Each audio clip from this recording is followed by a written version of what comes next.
street school. And I thought of sharing with you 4 insights that could make life during lockdown a little bit easier. I practice logotherapy, which is the work of Dr. Viktor Frankl. He's more famous for his book, Man's Search for Meaning, and many others. So, the context of this, for any of us, this is the worst pandemic and the worst experience we've probably ever experienced in this way. But for humanity, this is not new. In 165 AD, for instance, the Antonine Plague wiped out almost a quarter of the world's population at that time. In 1918, the Spanish flu is said to have killed about 50 million people. 10 years later, there was the Great Depression that caused even more destruction. And a few years later, it was the Second World War and the Holocaust that, even worse. So there's something about this that is not new, but for us it's new, so that's real. And so what I'm sharing with you here is not so much, I didn't think up these things.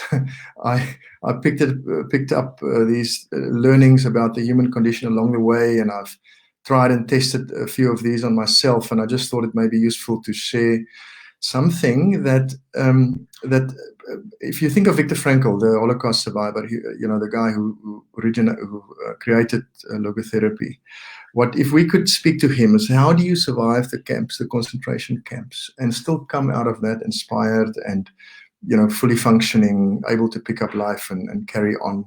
How much worse is that not than the lockdown that we are in at the moment?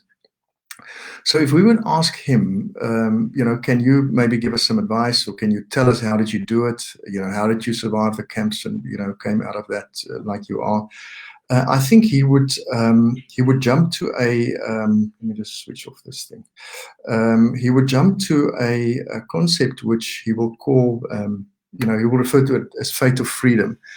So what is really quite cool about the teachings of logotherapy is that it's not really prescriptive. It says that it can describe something to you, but ultimately each of us in our own way must figure out it for ourselves. So I think the first thing that he would remind us of is that sometimes in certain contexts this can be seen as the 4 sins against our humanness. So if we want to do ourselves a disfavor, then these 4 things are something that we need to watch out for. The first one is that the future is open. It is also referred to as pan-determinism. Sometimes people think that the future is already decided. It's already established. I am just, it's already been determined. And there is nothing further from the truth than that. Firstly, the future in itself is a potentiality. It doesn't exist. It exists in our minds. It doesn't exist, it doesn't exist anywhere else apart from in our minds. Yeah, the sun will come up tomorrow morning, but even that is a thought. It's not real. Yet we behave as if the future is a foregone conclusion. The second part to this thing, this sin, as Frankl will call it, is that each of us have the ability to change and to do something different tomorrow morning, or tomorrow or today even. We have the ability to transcend over our own limitations. So the fact that the future is open is simply not the case. The second thing that he will remind us of is that we are not our thoughts. Often we identify ourselves with our thinking and our emotions so much that we think, I am this, all this, frustration and anxiety and anger and happiness even, whatever you feel, it is just a feeling that you have. If you go a little bit further east to the Himalayan people, they will bring in a concept called no self, which is maybe a topic for another occasion. But this sense that I am my thoughts, in fancy words, this is called psychologism.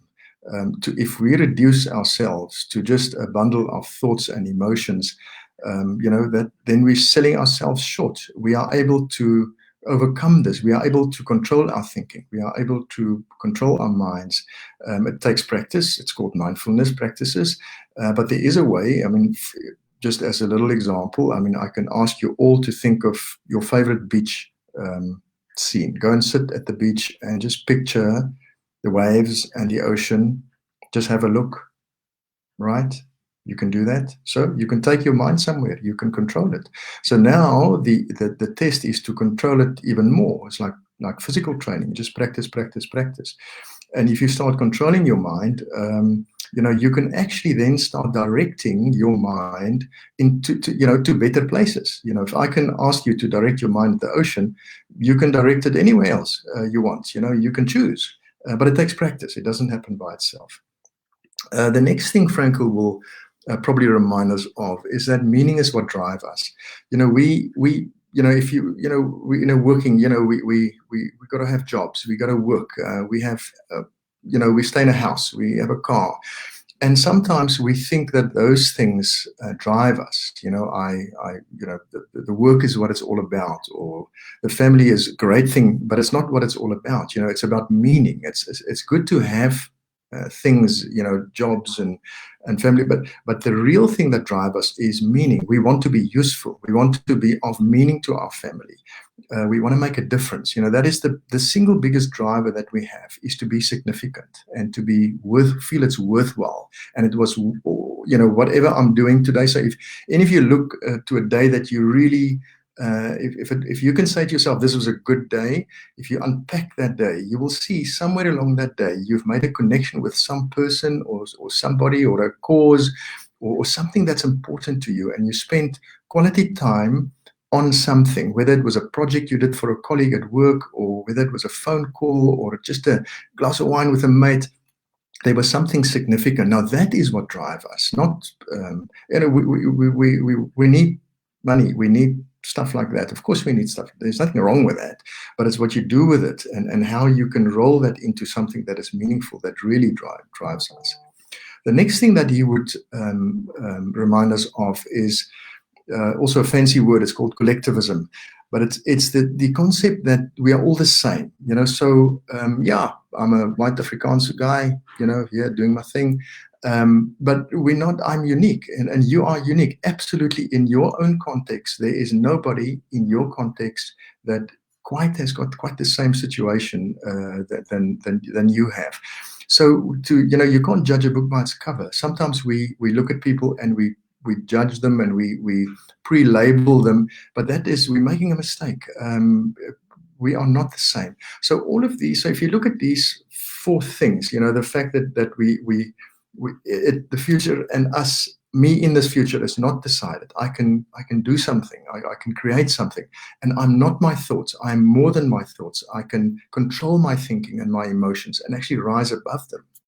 When we have consciousness, we in terms of the logotherapy teachings, body, mind, and consciousness, or soul, or spirit, they're different. They're not the same, but we identify ourselves so much. I mean, if you look at the pre-lockdown with the gyms were packed because people spend so much time on their bodies. They identify themselves so strongly with their bodies. And then there's people who are just emotions, and they label themselves and say, oh, I'm like this, because especially if they go into the star sign stuff and say, oh, I'm like this because, and then they stay there. They don't realize, we don't realize that we are able to get over that and to get better than that. We can script ourselves. I mean, just let's talk about that. Let's changing the script. I come out of advertising where we spend our life creating beautiful ads, selling products, but each of us is a brand. You are a brand, and you can change the script.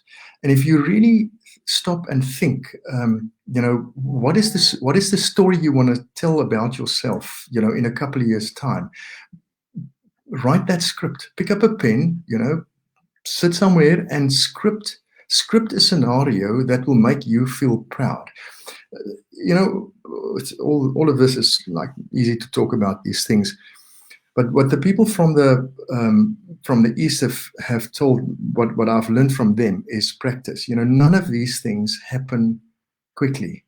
If we want to change, if I want to be slightly happier, if I want to have less negative emotions, or if I want to have more of that and less of that, I have to practice. I have to really, really make a big effort. So every day, habits, every day I have to make an effort.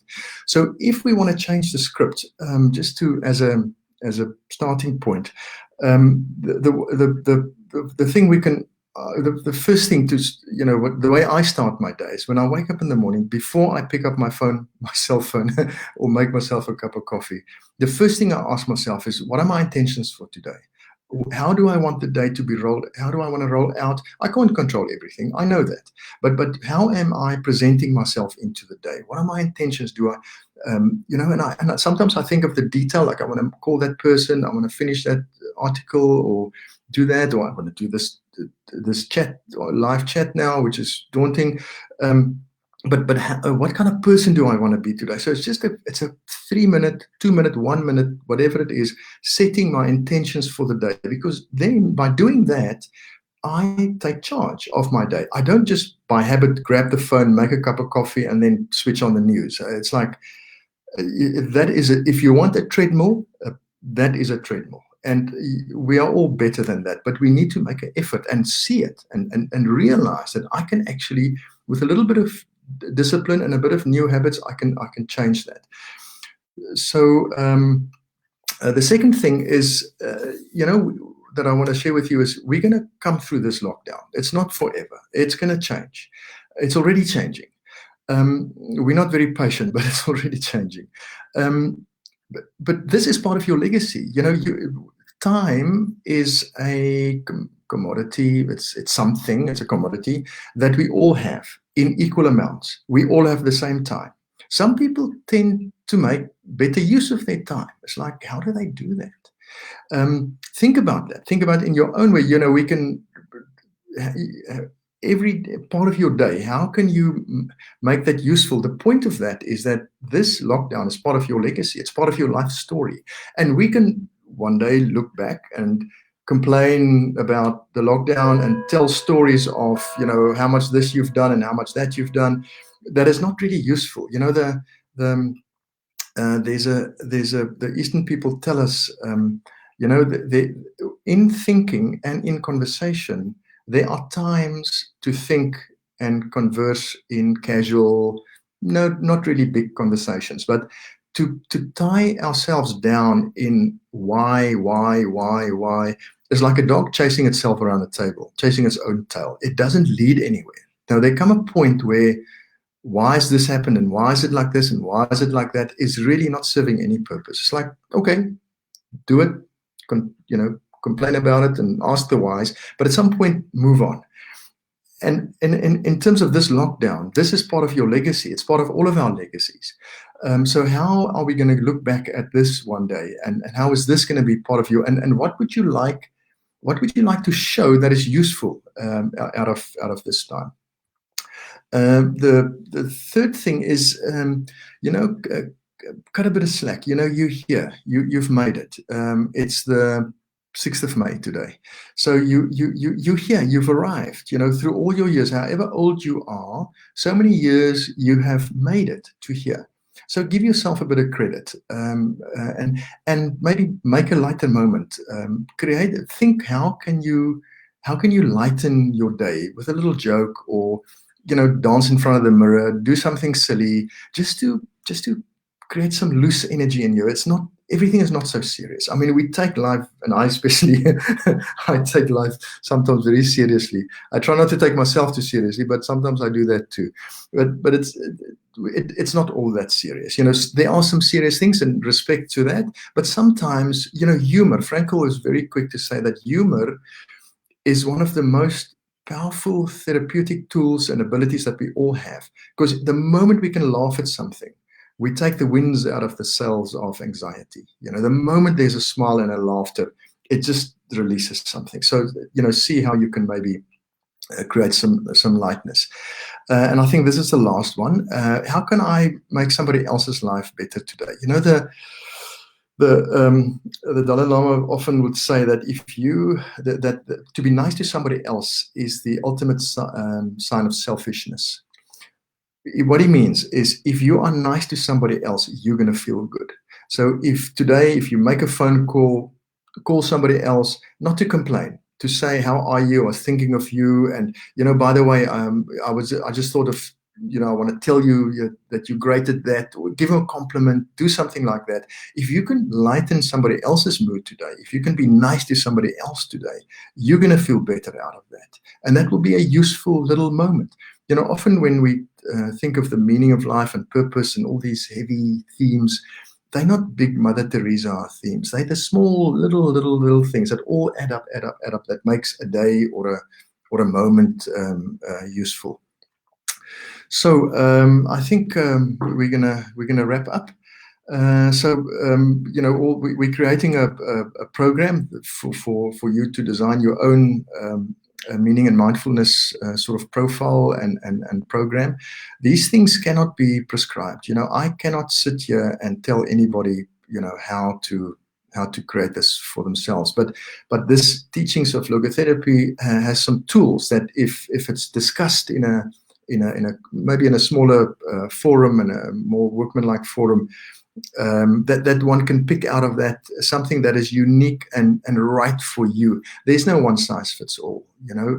There's certain blueprints, and logotherapy in a way is a blueprint, but ultimately the map is not the territory.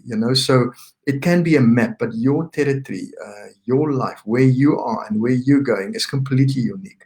So thanks for listening or joining.